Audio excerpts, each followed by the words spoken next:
Estamos ya a muy poco de las elecciones generales y un gran discernimiento siempre se nos presenta entre a ver con qué candidato nos quedamos. Aquí yo no voy a hacer una reflexión estrictamente partidaria política, sino como soy docente de doctrina social de la Iglesia y también tengo mucho contacto pastoral con la gente en el Santuario de Luján, me gustaría hacer algunas reflexiones que vinculen algunas cuestiones de lo que fue el diálogo argentino y en concreto los informes de las bases para la reforma, con algunas de las propuestas que van haciendo los partidos actualmente y los principios y valores de la doctrina social. Es decir, dar como un marco para el discernimiento.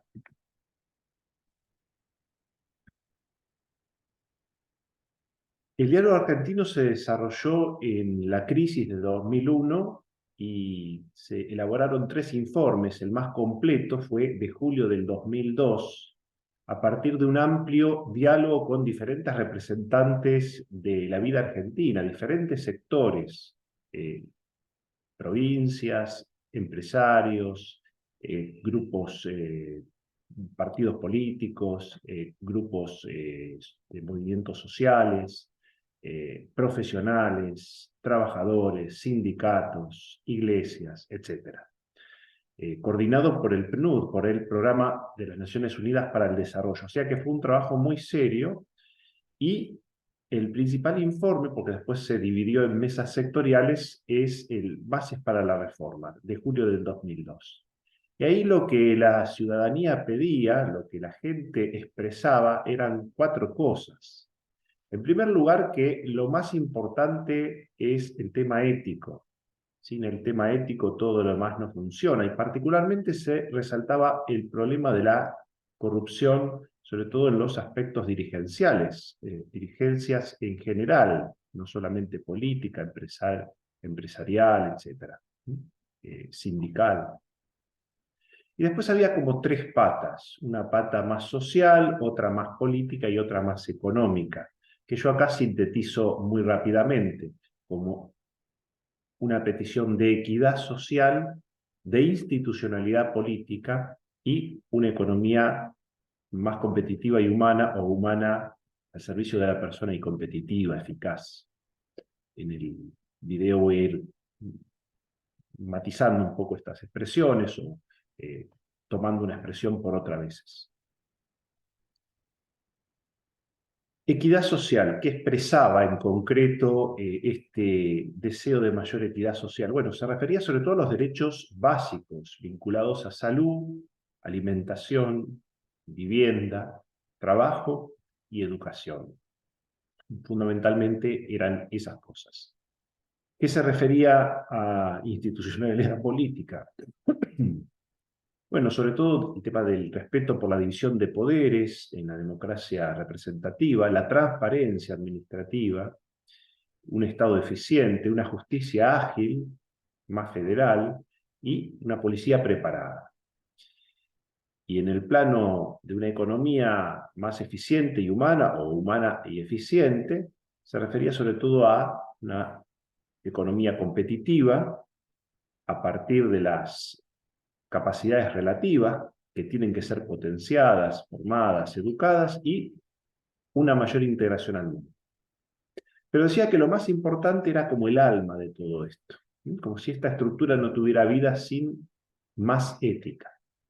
Y es muy interesante lo que dice el Compendio de Doctrina Social de la Iglesia con respecto a la corrupción, que fue el primer elemento antiético que se observaba en este diálogo argentino y que la ciudadanía expresaba de variadas maneras. Dice así: entre las deformaciones del sistema democrático, la corrupción política es una de las más graves, porque traiciona al mismo tiempo los principios de la moral y las normas de la justicia social, compromete el correcto funcionamiento del Estado, influyendo negativamente en la relación entre gobernantes y gobernados.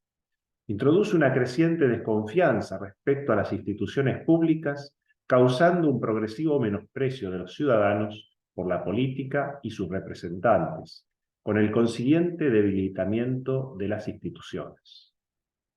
Da que pensar sobre todo. ¿Cómo se relacionan las bases para la reforma y la doctrina social de la Iglesia?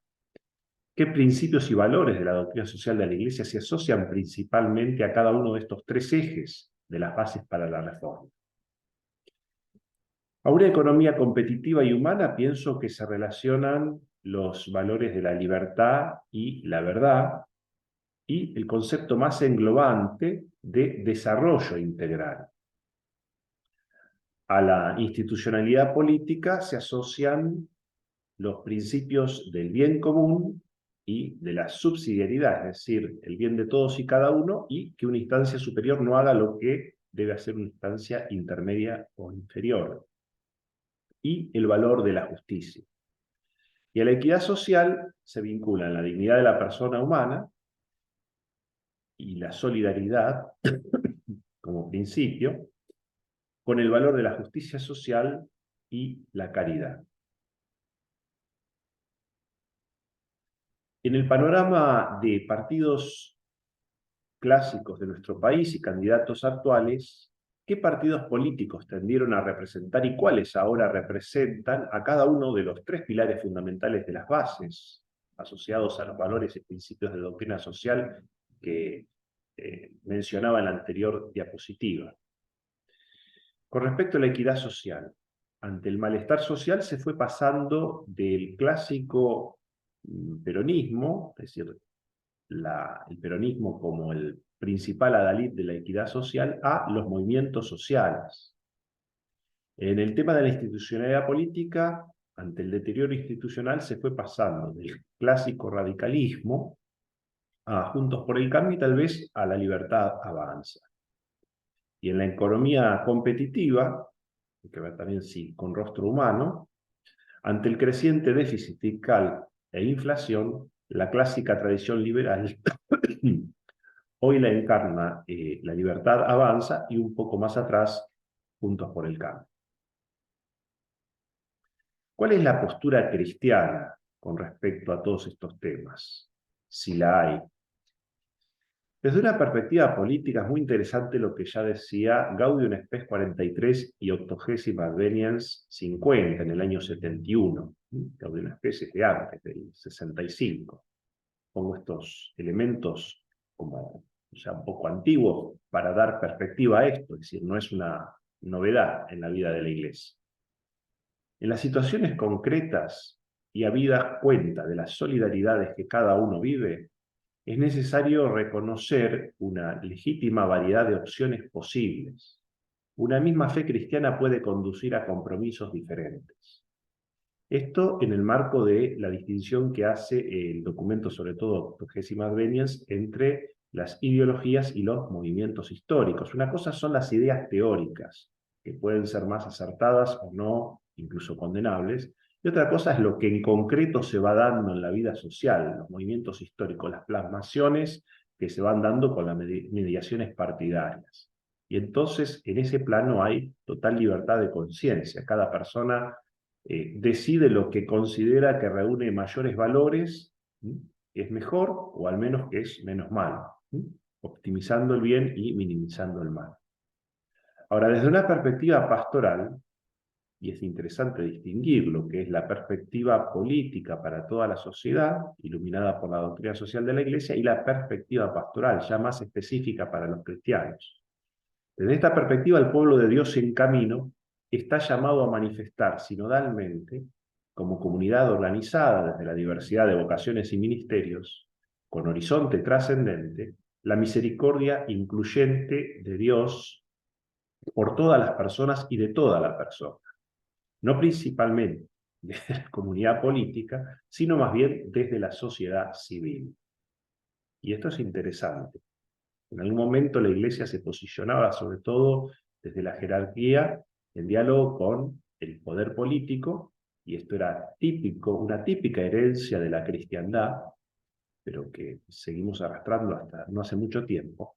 Y hoy más bien se pone el acento en una separación de Iglesia y Estado, y entonces en la responsabilidad de cada uno de los cristianos como ciudadanos, pero desde esta perspectiva pastoral específica que es la opción por los más pobres. No hay bien común si no se incluye a todos y a cada uno. Espero que estas reflexiones ayuden a conectar ideas, disculpen la tos, y bueno, hasta la próxima semana.